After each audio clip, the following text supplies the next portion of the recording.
Bonjour, je m'appelle Vincent Muller, je suis responsable du département énergie du groupe Leclerc et je viens vous parler des biocarburants.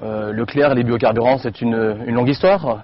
On a démarré en 1994 en incorporant de l'EMHV dans le gazole et un peu plus tard, 10 ans après, on a démarré réellement l'incorporation d'éthanol dans l'essence. En 2006, on a fait un nouveau coup, je dirais, avec le superéthanol. Ce véhicule-là roule au superéthanol.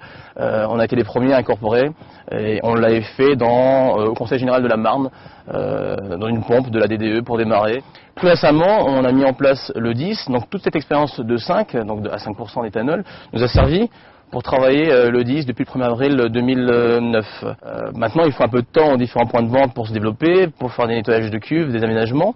Cela étant, ça fonctionne plutôt bien. Aujourd'hui, vous avez plus d'un millier de stations en France qui fonctionnent déjà le 10. Nous-mêmes en développons, on en a une soixantaine actuellement pour en avoir une centaine dans très peu de temps. Et ça continue. Un autre point important, c'est que on a décidé au niveau de Leclerc d'attaquer fort sur le prix et de se démarquer de l'ordre de 4 centimes d'euros par rapport au samplon 95 classique. On va absolument inciter le consommateur à l'utiliser. Les biocarburants chez Leclerc, c'est pas un vœu pieux. On le fait, donc, comme je le disais, depuis 1994. Et à titre d'exemple, 2009, on estime à l'incorporation d'éthanol, on va mettre environ 900 000 hectolitres d'éthanol dans les essences. Ce qui est quand même assez conséquent.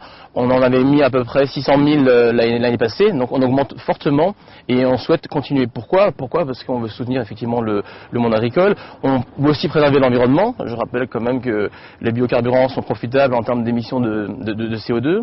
Et au-delà de ça, on veut aussi diminuer la dépendance énergétique des carburants fossiles. Et je pense que même si on ne remplacera pas tous les carburants par du biocarburant, si on peut en faire déjà une part avec nos propres ressources naturelles, ce serait une bonne chose pour le pays.